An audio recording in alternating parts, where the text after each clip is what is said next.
बिस्मिल्लाहिर्रहमानिर्रहीम and welcome to ट्विब based study.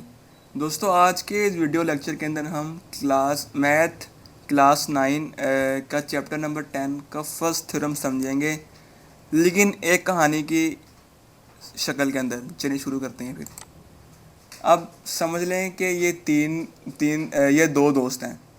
अब इन दोनों में लड़ाई होगी, एक लड़ाई हो गई है। वो लड़ाई क्या है? अब इस कहानी शुरू करने से पहले आपको बता दूं कि अगर इस कहानी का हमने रूल ये रखा है कि अगर किसी के सर का कलर और दो बाजू सेम हो जाएं तो वो दोनों शख्स सेम हाइट के होंगे। इसमें हम ये रूल रख लेते हैं, ठीक है। अब ये दो दोस्त हैं। अब ये दोस्त कहते हैं कि हमारे सर का कलर जो है वो मिलता है। कहता है हाँ मिलता है। कहते हैं हमारे बाजू भी, ये वाला बाजू मिलता है। कहता है हाँ ये वाला बाजू मिलता है। कहता है हमारी ये टांग भी मिलती है। कहता है हमारा टांग भी मिलती है। कहता है लेकिन हमारे ये वाले बाजू नहीं मिलते। ये कह रहा है कि ये वाला बाजू तुम्हारे से मिलता है, लेकिन ये कह रहा है कि मेरा ये बाजू तुम्हारे इस बाजू से नहीं मिलता। इस बाजू को हम कह देते हैं कि ये बाजू है, ये बाजू ए है और ये बाजू इसका जो है ये डी है। कहते हैं अच्छा ये नहीं मिलता। कहते हैं हाँ ये कह रहा है कि तुम्हारी हर चीज़ मुझसे मिलती है, लेकिन ये मानने को तैयार नहीं। कहते हैं हाँ मेरे ये मिलता होगा, ये मिलता होगा, ये मिलता होगा, लेकिन मेरा बाजू तुमसे नहीं मिलता। कहते हैं अच्छा, ये कह रहा है अच्छा चलो फिर एक मुकाबला करते हैं। कहता है चलो ठीक है। ये कहता है ये मेरा एक दोस्त है, ये इसको मैदान में लेके आया है इसको।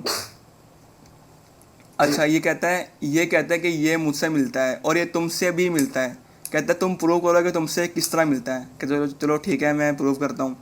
कहता है अच्छा, कहता है कि इसका सर का कलर और मेरे सर का कलर एक जैसा है इसलिए मेरे से मिलता है। कहता है हाँ मैं मानता हूँ। कहता है इसका बाजू और इसका बाजू ये वाला मेरे से मिलता है। कहता है हाँ ये कहता है मैं ये भी मानता हूँ। कहते हैं इसका ये वाला बाजू इसका और मेरा ये वाला बाजू भी एक मुझसे मिलता है। इसके बाजू हम कह देते हैं एम, इसको हम एम कह देते हैं। अब मैंने जैसे आपको शुरू में बताया था कि अगर ये सर का कलर और दोनों के बाजू सेम हो जाएं तो हम कहेंगे ये इन दोनों की हाइट बराबर है। अब इसने मान लिया कि इसकी सर और ये दोनों बाजू इस शख्स के सर और दोनों बाजू से मिलते हैं। कहता है हाँ मैं मानता हूँ। कहता है लेकिन ये मुझसे कैसे मिलेगा?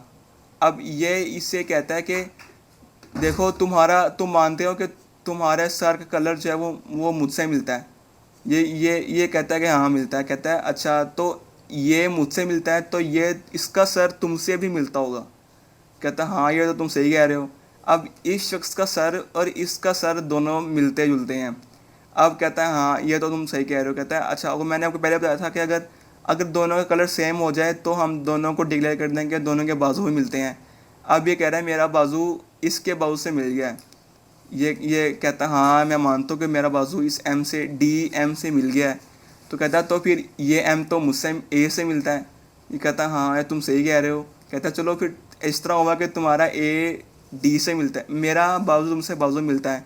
कहता हाँ यार तुम सही कह रहे थे और इस तरह कहानी ख़त्म हो गई है। यानी कि अब इसको हम रिलेट करते हैं अपने थ्योरम के साथ। अब वो थ्योरम में कह रहा है कि समझ लें कि ये वो ए शख्स है और ये और दूसरा वाला शख्स है। अब उसमें थ्योरम में कह रहा है in any correspondence of two triangles if one side and any two angles of one triangle are congruent to the other we say that the angles are congruent. इसमें कह रहा है कि अगर किसी भी ट्राइंगल की एक दो एंगल्स और एक साइड मिल जाएं तो हम उन्हें कॉन्ग्रुएंट ट्राइंगल्स कहेंगे। जैसे कि इसमें वो हमें गिवन दिया हुआ है कि उसने कहा है कि हमें हमारी दो एंगल्स और एक साइड, ये दोनों एंगल्स हैं, ये और ये एंगल्स हैं और ये साइड है। अब ए बी सी से के कॉन्ग्रुएंट है और सॉरी बी ई के कॉन्ग्रुएंट है और सी एफ के कॉन्ग्रुएंट है। हमने ये लिख दिया है और हमने ये साइड ले ली है कि B C is congruent to E F. अब उसमें क्या है टू प्रूफ, हमने वही प्रूफ करना है कि दोनों कॉन्ग्रुएंट है, यानी कि ये एंगल इससे मिलता है। कहानी के मुताबिक ये इससे मिलता है, इससे मिलता है। चलो फिर आगे हमने कंस्ट्रक्शन की। हमने कहा कि फ़र्ज़ करेंगे ये डी ई ए बी से नहीं मिलता। हमने इससे वो कर दिया। हमने कहा चलो अगर डी ई से नहीं मिलता तो हमने इसकी जगह एक नया एम लेके, जैसा कि हम इस कहानी के अंदर लेके आए थे, एक ये शख्स लेके आए थे, इस तरह हमने यहाँ पे एक नया मुतारिफ़ कराया है पॉइंट, और हमें एम ई बना दिया। अब हमने एम ई एफ एक नया ट्रायंगल बना दिया इसके अंदर। अब हम पहले स्टेटमेंट लिखते हैं, उसके प्रेजेंट लिखते हैं। अब इसमें क्या लिखा हमने, in the corresponds of triangle A B C और एम ई एफ, इसमें A B is equal to M E, A B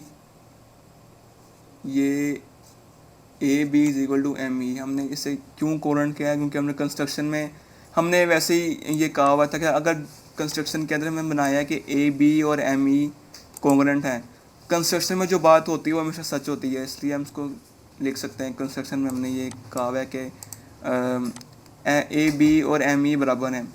अब B C is equal to E F, B C is equal to E F, हमने ये given में लिखा हुआ है, हमने B C is equal to E F, ये वाला बी सी, क्योंकि एम ई एफ में भी वही वाली साइड है और डी ई एफ में भी वही वाली साइड है, सही है।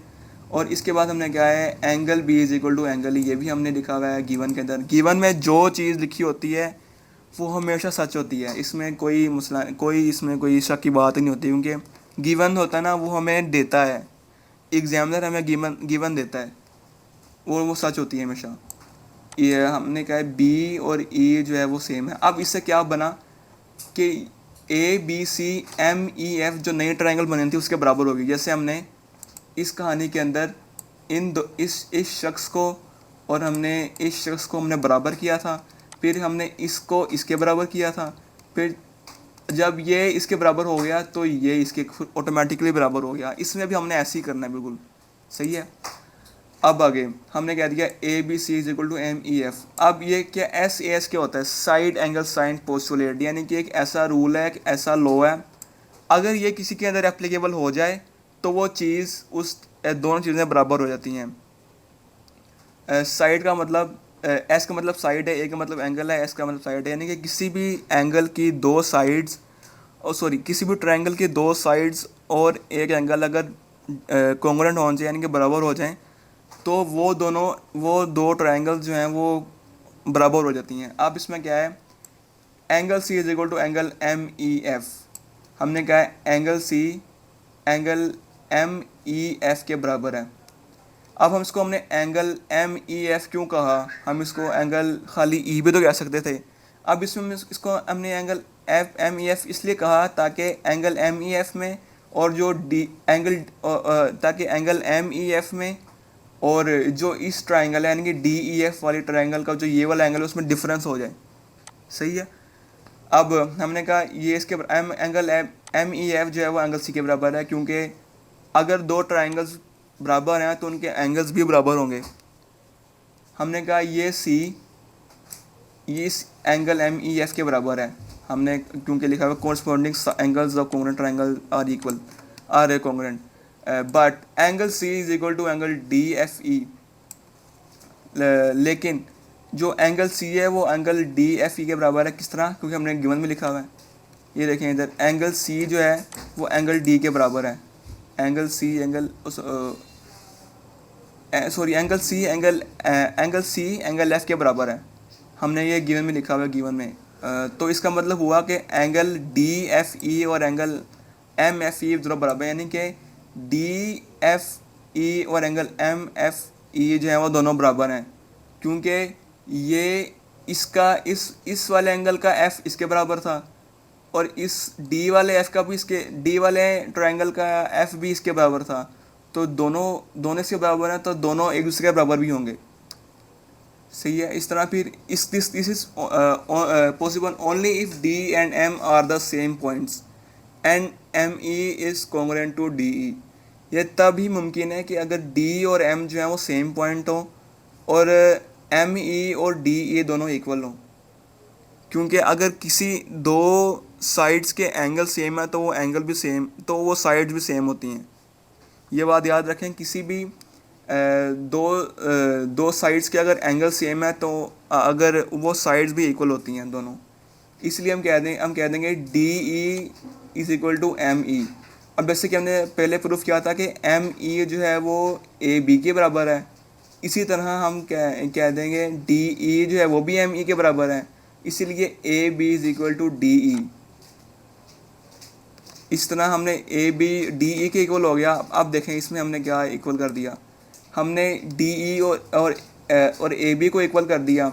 इसमें से एंगल बी एंगल ई के इक्वल था ही, और बी सी जो थी वो ई एफ के इक्वल था। इसका मतलब हुआ एंगल भी दो एंगल्स इक्वल हो गए, सॉरी दो एंगल्स इक्वल हो गए और एक साइड इक्वल हो गई। इसका मतलब है कि हमारा थ्योरम प्रूव हो गया। आज के लिए इतना ही। अगली वीडियो में थ्योरम इसका नेक्स्ट पढ़ेंगे इंशाल्लाह।